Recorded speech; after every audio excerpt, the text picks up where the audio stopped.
Yeah, I know. I get it. It's been a while, but I have to say, I'm tired. Man, I love fall. Fall is my favorite time of the year, but right now we're in that in-between space between fall and winter where it's gray outside, the days are super short. I swear it's dark when I get up, it's dark when I go to bed, and it's kind of gray all in between. And honestly, I'm just old enough to realize that this is just a recurring thing. I used to get really worried because I didn't realize it was a pattern. And around this time, I would get down.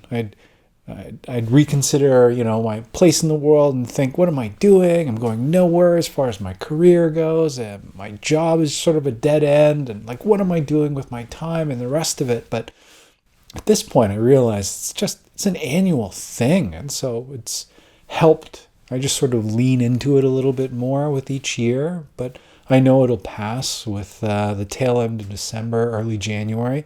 But yeah, November, early December, it's just usually rough and gray and uninspiring.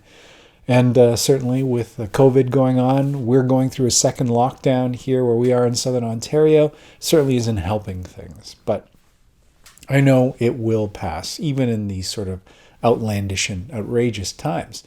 And so, yes, work has been a little crazy, and I just haven't been inspired as far as shooting a video goes. Even this, I have no idea if this is going to work out. I just thought I would turn the camera on and just talk and see what comes of it. The nice thing is it isn't accompanied by a reading slump. You would think something like this sort of feeling of, or a lack of inspiration would result in an inability to read, but that's certainly not the case. I'm reading quite a bit. Really, almost all I have the energy to do after a day of work, even though it is at home, is read. And I do find a lot of comfort in that, to the point where I'm not just reading, but I'm juggling quite a few books, which is unusual for me. I'm basically a dedicated single book reader, at the most 2 books, maybe a fiction and a non-fiction read.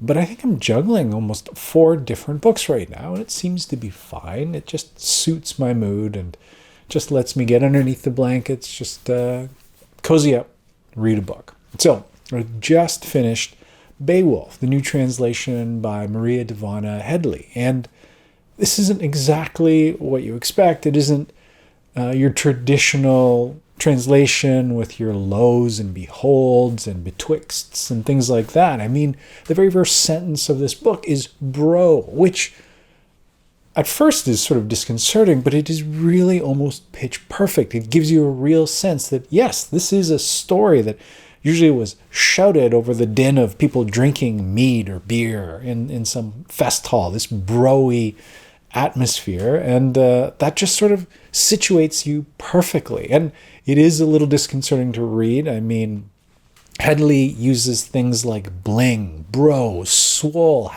#blessed, which frankly feels a little jarring when you're reading it. This is something I read in the original Old English when I was at uni. So yeah, it's a bit of a jarring thing, but I think Headley does that thing where she understands that this is almost like slam poetry. It is meant to be read out loud, and so she really does this fantastic job of keeping the meter going and really leans into the alliteration. The only person who does alliteration better is the boys from Letterkenny. Before beach bodies, bros better bundle up in boots, blankets, and balaclavas because a bloody bitter breeze will blow brisk, blustery, and bleak. I also finished Wilding by Isabella Tree. It's a non-fiction book as part of the non-fiction November read.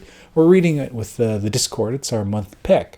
And it's basically about this farm in England that was just struggling with the consolidation of farms, factory farming, etc. It was just becoming very difficult. I don't think this is unique to England at all.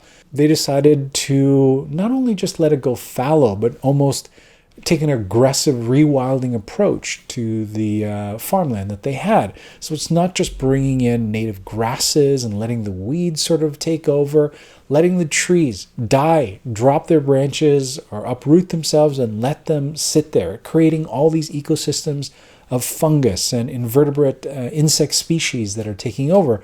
Also reintroducing natural fauna like roe deer or wild pigs or even grazing cattle. And it creates these ecosystems. So wild pigs rooting up the dirt and just making a general mess of things also provides the ability for seeds to take root in different areas, the cows lying in certain fields, grazing on certain grasses, provide opportunity for other animals to come in.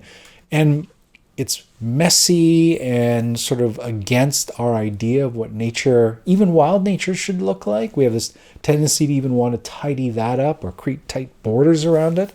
But it created opportunities for these species that were nearly extinct or on the endangered list to return to this specific area, like nightingales and certain types of butterfly and other migrating birds. And anyway, so we finished that. We're also reading Terra Nullius by Claire Coleman, and that's part of the Indigeneathon for November as well. Now, naturally, there is no shortage of Indigenous writers, fantastic Indigenous writers here in Canada. But this is the first Australian Indigenous author that I read about the Aboriginals in Australia. I mean, I have to admit, my knowledge of Australian writers starts with Leanne Mority and ends with Jane Harper. I'm just started, and it's pretty frickin' grim. So we'll see how that one goes as I get deeper along in it. And then we have a work book club as well. We're reading The World as We Knew It by Alice Hoffman.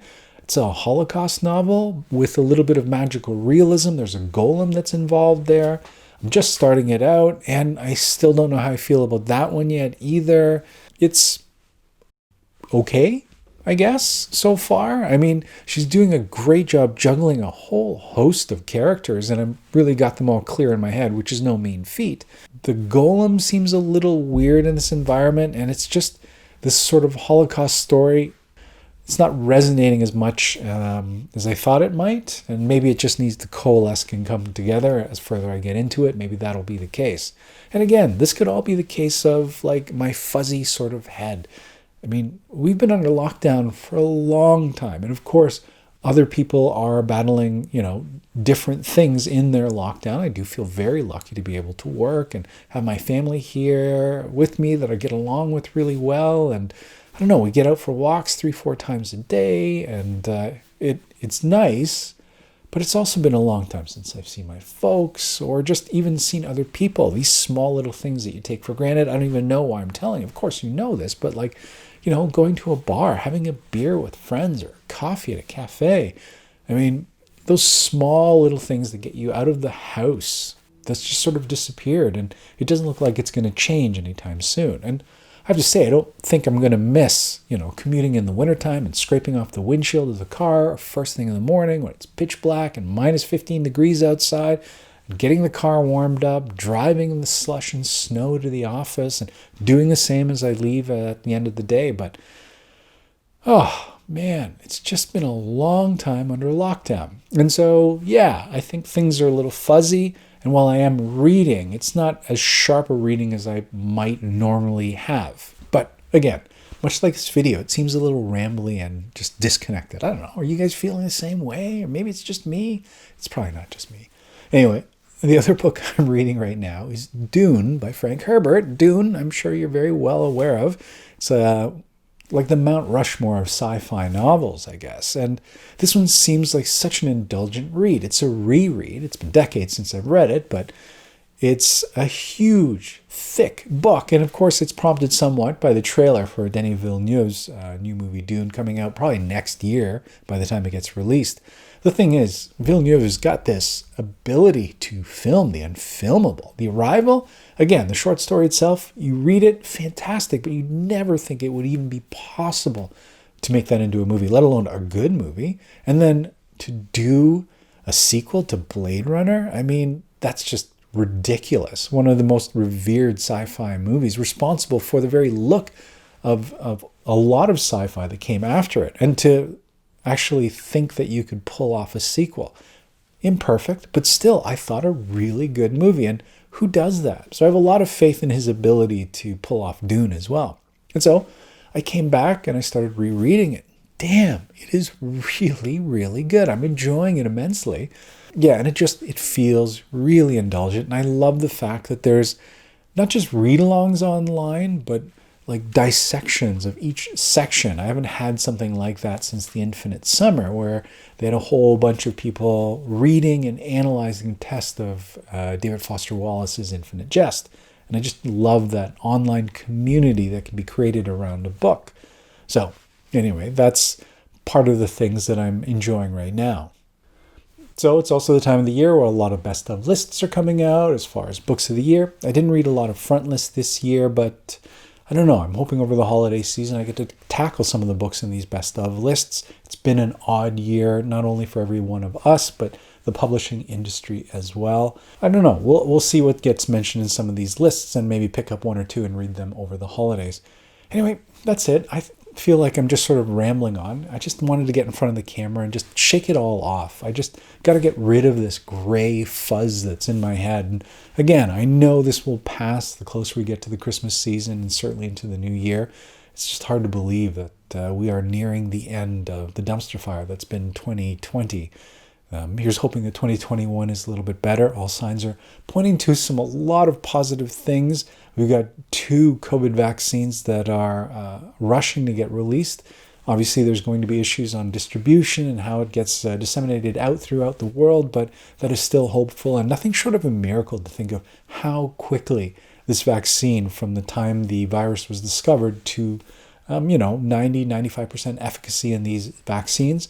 Again, it does feel a little worrying how early it's coming out. Who knows what sort of long-term effects there might be, but if it can help as far as the lockdown goes and maybe get us to a place where travel is a possibility again in the summer of 2021, seeing family again is a possibility or seeing other people, I'm all for it. So fingers crossed as far as that goes. And yeah, just shaking off this sort of post-fall, early winter blues. I've even got one of those LED lights because I won't be able to get away at all this winter. I worry about seasonal affective disorder and what it's going to do to my head, especially under lockdown. And I don't mean this to be all pessimistic and down. I mean, I'm still excited and I'm gratified that I'm not in some sort of reading slump, that I'm still reading and enjoying the reading. Anyway, I apologize. This thing is all over the place. Who knows if it's even going to see the light of day or not, but I hope you all are doing well, that things aren't too crazy where you are with the COVID and that you're getting some reading in. And if not, who cares? It's fine. Just look after yourself. I mean, honestly, it seems like we're all in it for the long haul. The best that you can do for yourself is just keep yourself sane and grounded and optimistic, hopeful for, that this will all pass, that brighter days are ahead. It's going to be a different holiday season this year, and we're just going to have to navigate through this as well. So, anyway, I better stop. I'm going to keep rambling otherwise. I hope you all have a great week of reading, and we'll talk to you soon. Bye.